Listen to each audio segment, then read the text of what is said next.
और रोज़ा क्या है? रोज़ा हमारे ऊपर फ़र्ज़ है। इस बात को ज़रूर समझिएगा। हर इबादत का एक मकाम और एक वैल्यू होती है, उसका एक नाम होता है। उस वैल्यू का नाम क्या है? किसी वैल्यू का नाम होता है फ़र्ज़, किसी का नाम होता है वाजिब, किसी का नाम होता है सुन्नत। सुन्नत में भी दो कैटेगरीज़ हैं, एक सुन्नत मुअक्कदा, दूसरी सुन्नत गैर मुअक्कदा, फिर मुस्तहब है।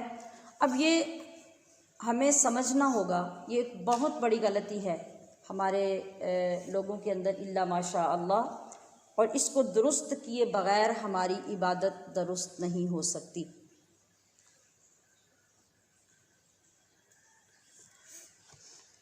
सुन्नत और होती है, वाजिब और होता है, फ़र्ज़ और होता है।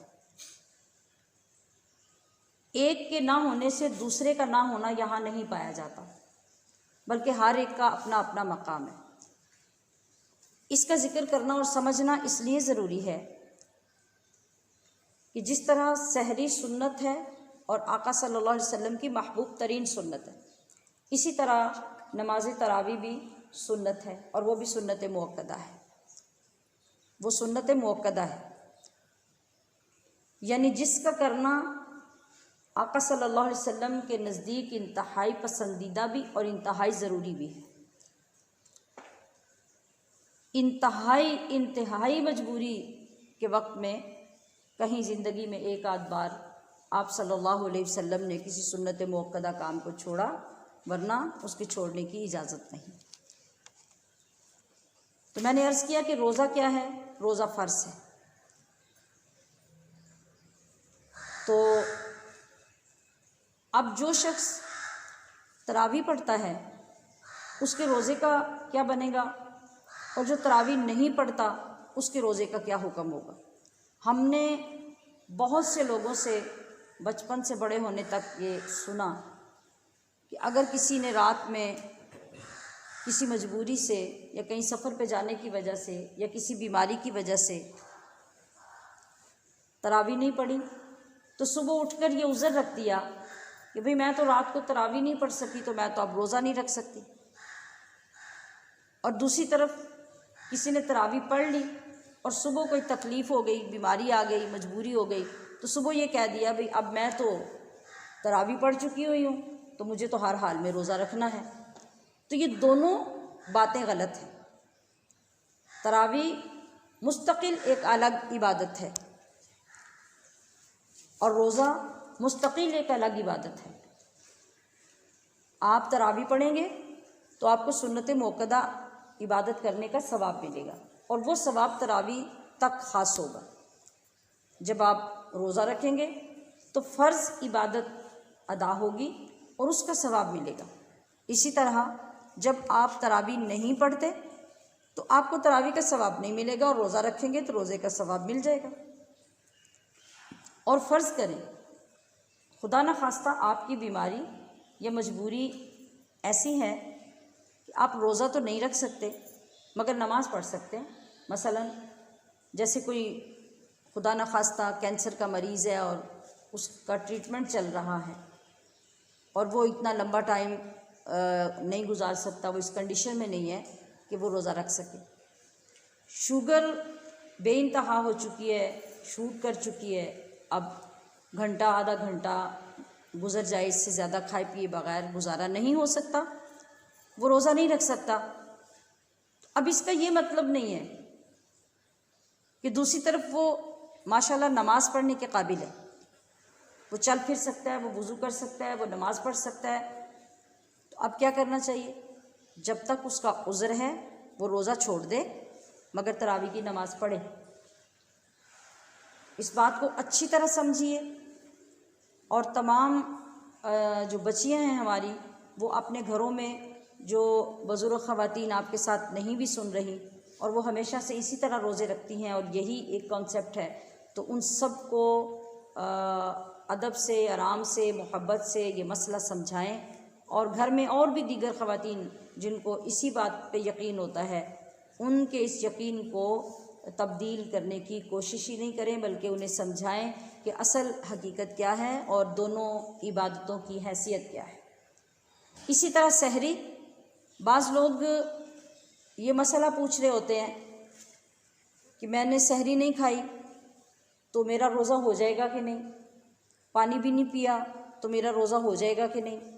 फिर फ़र्ज़ और नफल रोज़े में तकसीम कर रहे होते हैं कि नफल रोज़ा सहरी खाए बगैर हो जाएगा कि नहीं और फ़र्ज़ रोज़ा सहरी खाए बगैर हो जाएगा कि नहीं। एक तो इस तरह के लोग हैं। दूसरे इस तरह के हैं कि जिनको अल्लाह ने हिम्मत दी होती है तो वो रमज़ान में कई मरतबा लोगों से बड़े फ़ख्र से ये बयान कर रहे होते हैं कि हमने तो कभी सहरी खाई नहीं, हम तो बस पानी पी के रोज़ा रख लेते हैं और कुछ भी नहीं होता, हम तो बड़ा अच्छा रोज़ा रख लेते हैं। और वो फ़ख्र कर रहे होते हैं कि मैंने तो रमज़ान में इतने दिन सहरी नहीं खाई या पूरा महीना ही सहरी नहीं खाई। तो ये दोनों चीज़ें दुरुस्त नहीं हैं। किस लिहाज से?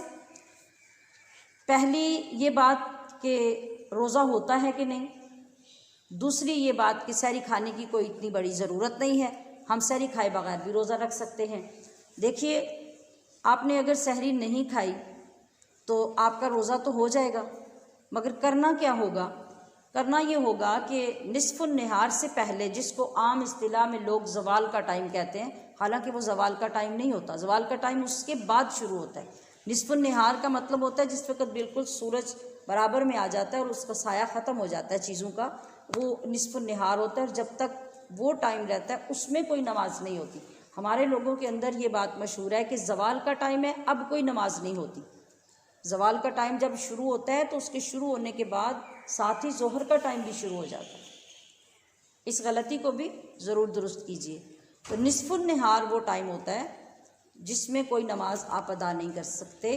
तो निस्फ़ुन नहार यानी उस आधे दिन से पहले आपको नियत करनी होगी।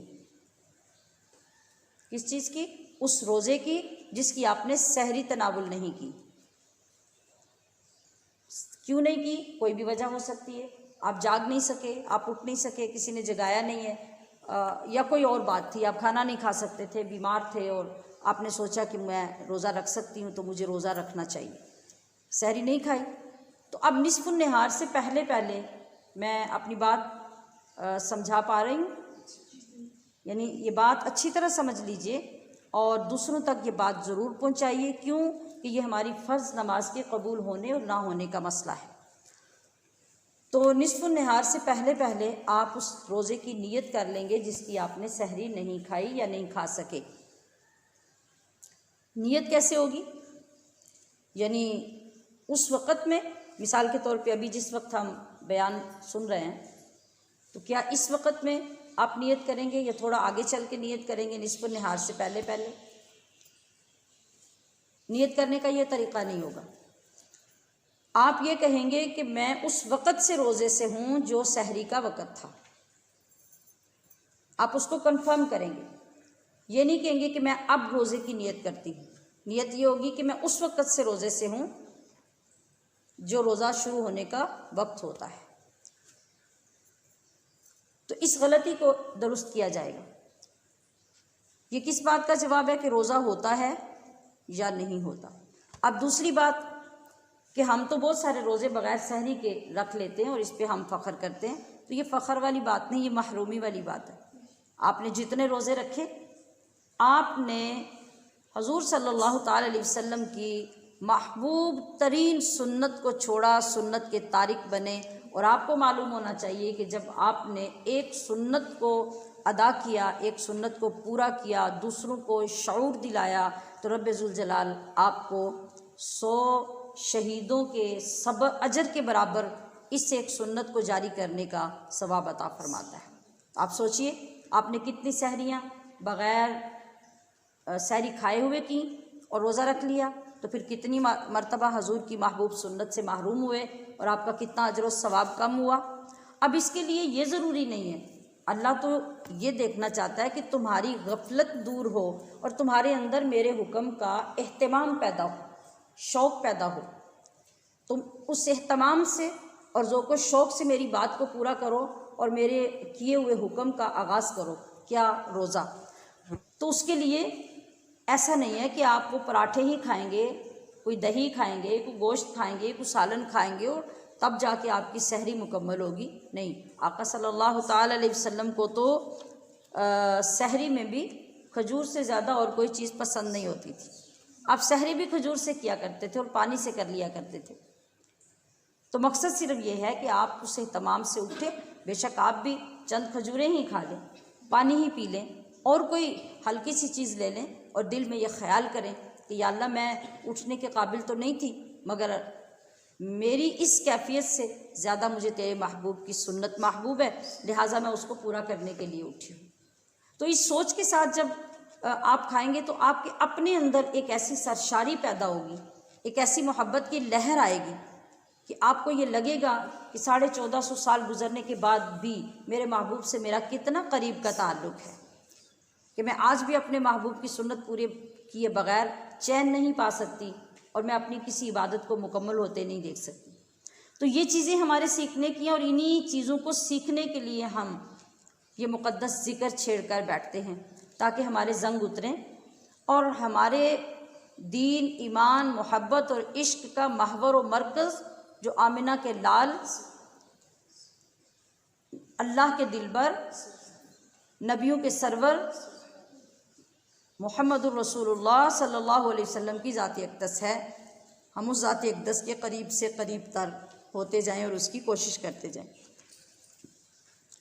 तो मैंने ये अर्ज़ किया कि सहरी तो रोज़ादार के लिए सुन्नत है, मगर उस सहरी के अंदर क्या चीज़ सुन्नत है उसकी कोई कैद नहीं। अलबत्ता आप सल्लल्लाहु ताला अलैहि वसल्लम को हमेशा से खजूर पसंद रही, तो सहरी में भी आपने खजूर को पसंद फरमाया। चुनाचे हज़रत सैयदुना साइब बिन यजीद रवायत करते हैं कि अल्लाह के प्यारे हबीब, कायनात के तबीब मुहम्मदुर रसूलुल्लाह ने इरशाद फरमाया कि निअमत सहूर अत्तम्र, कि बेहतरीन सहरी खजूर है, बेहतरीन सहरी खजूर है। इसी तरह से इसके अलावा भी अगर कोई चीज़ आपको मुयस्सर है तो आप खा सकते हैं, मगर किस नीयत से कि हज़रत अनस रज़ी अल्लाह ताला अन्हु रवायत फरमाते हैं कि आका अलैहिस्सलातु वस्सलाम ने इरशाद फरमाया तसहरु फ़इन्न फ़िस्सुहूरी बरका, कि लोगों सहरी खाया करो क्योंकि सहरी में बरकत है। फिर एक जगह पे इरशाद फरमाया कि सहरी के वक़्त जब कोई शख्स खाना खाता है तो वो खाना चाहे चंद मामूली निवाले ही क्यों ना हों, तो वो मुसलमानों और अहले किताब के रोज़े में फ़र्क कर देता है। जैसा कि हज़रत अमर बिन आस रज़ी अल्लाह ताला अन्हु ने रिवायत किया कि फ़स्लु मा बैन सियामना व सियाम अहलिल किताबी उक्लतुस सहर। आप अलैहिस्सलातु वस्सलाम ने फरमाया कि हमारे और अहले किताब के रोज़ों के दरमियान जो फ़र्क है वो है सहरी के चंद निवाले। उकला एक छोटे से निवाले को कहा जाता है। तो अब क्या हुआ, वो जो एक आदत बनी वो आदत हमारी इबादत बन गई। एक सहाबी सहरी के वक़्त हुज़ूर सल्लल्लाहु ताला अलैहि वसल्लम की बारगाह में हाजिर हुए, तो आप सहरी तनावुल फरमा रहे थे। तो आपने इरशाद फरमाया इन्नहा बरकतुन आताकुमुल्लाहु इय्याहा फला तदउ, कि ऐ सहाबी ये बरकत ही बरकत है और ये तुम्हें अल्लाह करीम ने ही सिर्फ़ तुम्हें ही यानी मेरी उम्मत को ही अता फरमाई है, फला तदउ, तो इसे कभी छोड़ना ना। हज़रत आयशा रज़ी अल्लाह ताला अन्हा रवायत फरमाती हैं, और ये रवायत हज़रत आयशा ही फरमा सकती कि वो एज़ाज़ जो उन कायनात की मुक़द्दस तरीन ख़वातीन को नसीब हुआ वो किसी और को कैसे हो सकता है। आप फरमाती हैं कि नबी सल्लल्लाहु ताला अलैहि वसल्लम तशरीफ़ फरमा थे सहरी का वक्त, तो आपने मुझे इरशाद फरमाया आयशा क़र्रिबी इलैनल ग़िज़ाअल मुबारक, ए आयशा, ये बरकत वाला खाना मेरे करीब करो। कौन सा बरकत वाला? सहरी का खाना। हमने कभी सहरी खाते वक्त ये बातें सोची?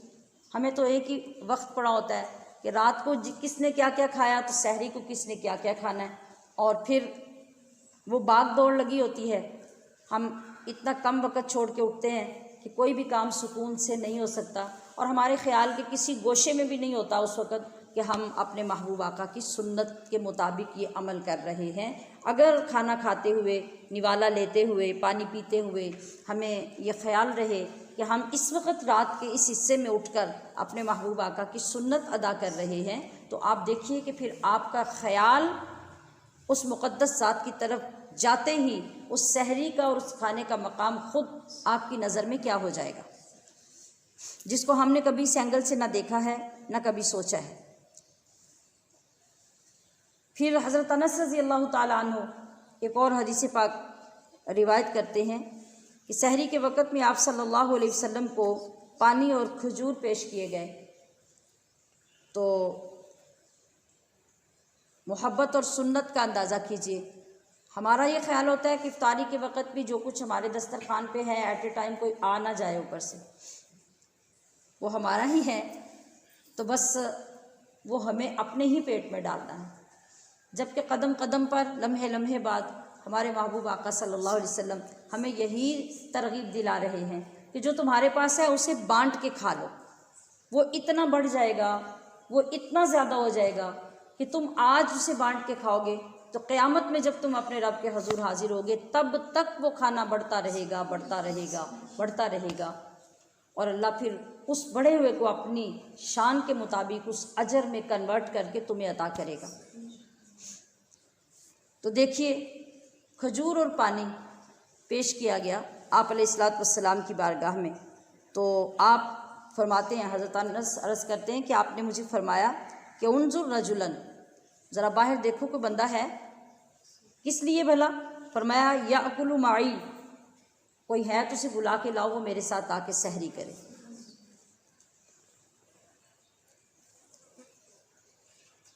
तो आपने देखा तो आपको हज़रत ज़ैद नज़र आए, उनको बुलाया, हजूर की बारगाह में हाजिर हुए, आपने दावत दी, तो वो अर्ज़ करने लगे कि हजूर मैं तो सहरी खा चुका हूँ।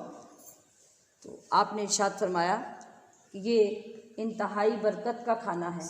एक और जगह पर आपने इरशाद फरमाया कि सहरी का खाना नूर है।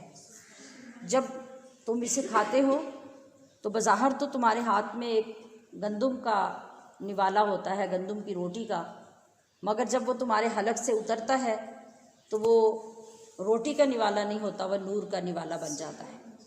तो रोटी तो हमारी है, गंदम हमारे घर की थी, आटा हमने गूंदा, रोटी हमने पकाई, मगर ये इतनी बड़ी तब्दीली, जिनसी तब्दील हो गई कि वो गंदम गंदम न रही, वो नूर बन गया। किस वजह से? ज़रा सोचा आपने कि इतनी बड़ी बरकत कैसे मिली? सिर्फ़ इस वजह से या आप उस लम्हे में उठकर अपने महबूब की सुन्नत को ताज़ा कर रहे हैं, अपने रब की मोहब्बत के लिए उस वक़्त उठकर आप खाना बना रहे हैं और खा रहे हैं, तो रब उसी वक़्त आपको उसका बदला इस शान से अता कर रहा है कि अब वो जो आपके अंदर उतर रहा है, वो अंदर जाने से पहले ही, वहाँ पहुँचने से पहले ही वो मादी ग़िज़ा नहीं रही, वो क्या हो गया? वो नूर का खाना बन गया।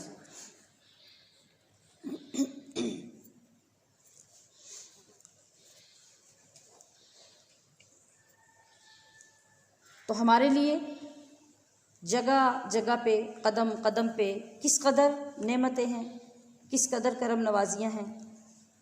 अल्लाह करे कि हमें इनकी समझ आ जाए। फिर आप सल्लल्लाहु अलैहि वसल्लम ने एक मकाम पे फरमाया, अल्लाहुम्मा सल्ली अलल मुतसह्हिरीन। ऐ अल्लाह, ये कौन दुआ कर रहा है? ज़रा सोचिए, अल्फाज किसके हैं? अल्लाह के नबी फरमा रहे हैं कि ऐ मेरे रब, सहरी खाने वालों के लिए अपनी रहमत नाजिल फरमा।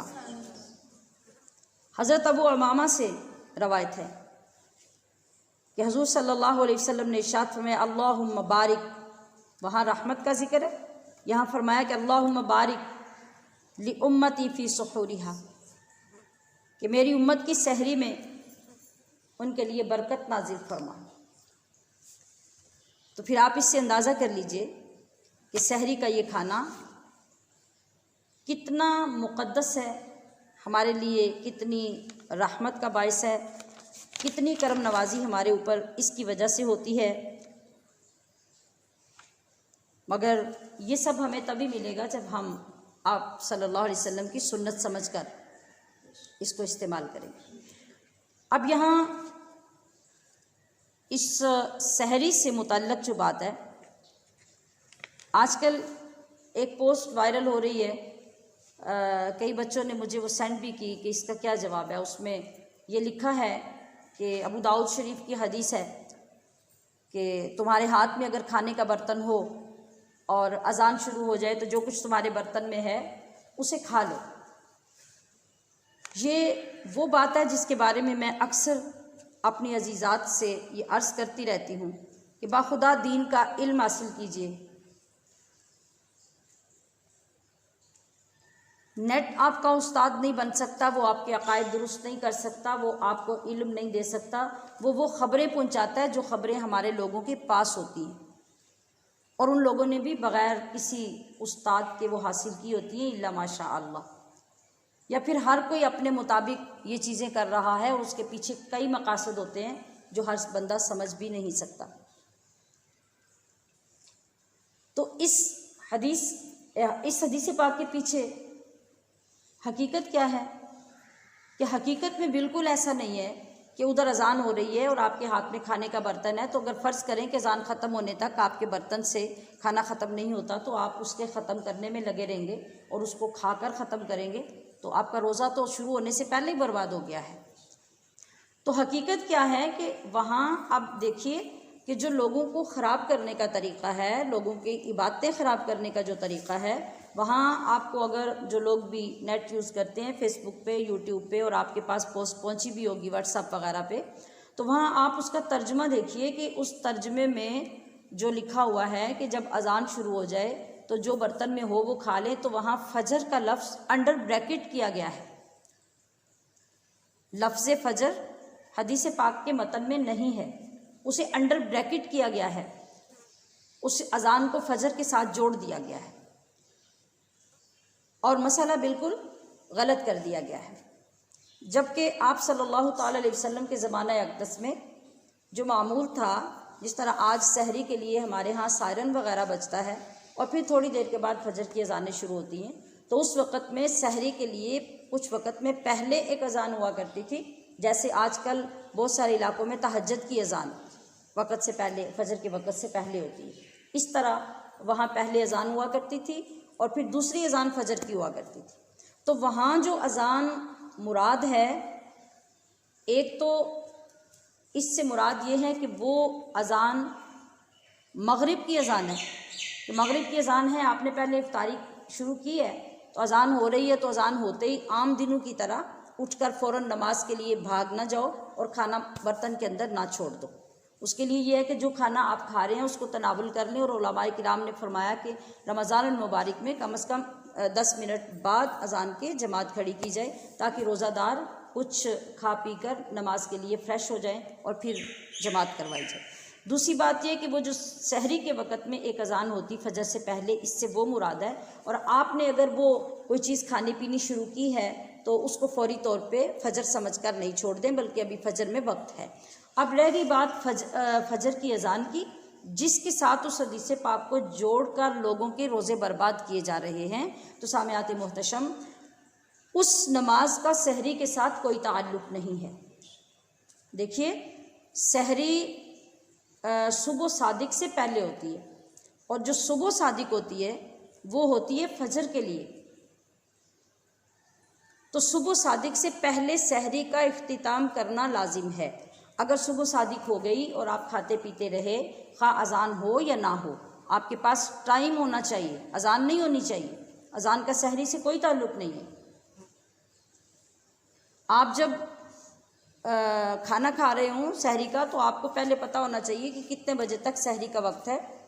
और उसके लिए आप क्या करें, जो आजकल का मौजूदा मुरव्वज तरीक़ा है वो यही है कि हमारे पास रमज़ान मुबारक के कैलेंडर्स होते हैं, कार्ड्स होते हैं, टीवी रेडियो पर टाइम बताया जाता है। या फिर हमारे मोबाइल्स पे टाइम होता है, हर दिन का फजर होने का जो वक्त होता है, ऐसे बहुत सारे ज़राए हैं जिनसे हम फौरी तौर पे वक्त देख सकते हैं। तो हमें उसके मुताबिक अमल करना चाहिए और वो वक्त भी जो आपके पास है उससे भी कोशिश करनी चाहिए कि चंद मिनट पहले सहरी खाना बंद कर दें, क्योंकि वो एक इंसान का बनाया हुआ, उसमें गलती का एहतमाल भी हो सकता है। तो हमें वहाँ पर भी एहतियात करनी चाहिए, ना कि हम उसको तवील करते करते फजर की अजान तक ले जाएं और वहाँ भी सुकून हासिल ना हो।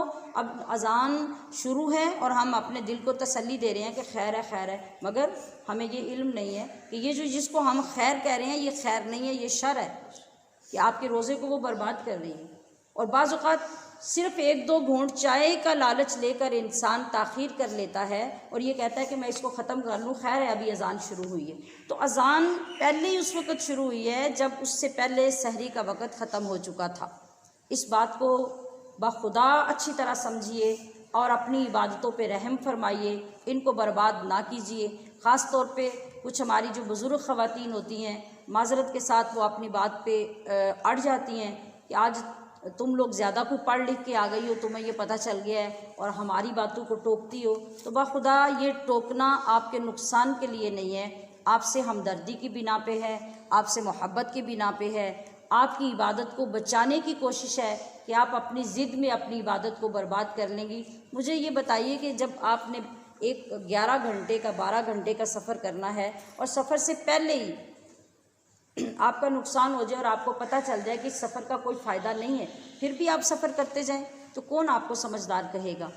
तो जब आपने सहरी में सहरी खानी ताख़ीर कर दी, मुअख्खर कर दी और अज़ान के दरमियान भी आप खाते रहे, तो रोज़ा तो आपका उसी वक्त ख़त्म हो गया। अब बाकी सारा दिन जो आपने चलना है, सिवाय भूखा रहने के, फाका करने के, और कोई चीज़ आपको हासिल नहीं होगी। तो फिर समझदारी की बात तो यही है कि वो जो चंद लम्हे बदपरहेज़ी करके और बेहतियाती करके आप ज़ाया कर रहे हैं, उन्हीं पर कंट्रोल फरमा लीजिए ताकि रोज़ा बच जाए और जो अजर व सवाब अल्लाह रब्बुल इज़्ज़त ने आपके लिए लिखा है वो आपको नसीब हो जाए और आप उसके मुस्तहिक हो जाए। तो इस गलती को ज़रूर समझिए और जहाँ जहाँ तक आपके राब्ते हैं उनको पहुँचाइए, ख़ुद भी इस पर अमल कीजिए और दूसरों को अच्छी तरह से मसला अंडरस्टैंड करवाइए और इस फ़र्क को वाज़े करके समझाने की कोशिश कीजिए या ये रिकॉर्डेड बयान उन तक भेजिए ताकि उनको तशफ़ी हो जाए सुनने के बाद। और ये बहुत बड़ी नेकी होगी कि अगर आप अपने रोज़े के साथ किसी एक बंदे का भी रोज़ा बचा लेते हैं और उसकी गलती को दुरुस्त करते हैं तो यकीनन आपके लिए अजर अज़ीम है। अल्लाह रब्बुल इज़्ज़त हमारी नेकियों को कबूलियत के काबिल बना दे और हमें ख़ुद अपनी इस्लाह करने और दीन को सीख कर उस पे अमल करने की तौफ़ीक़ अता फ़रमाए। वमा अलैया इल्लल बलागुल मुबीन।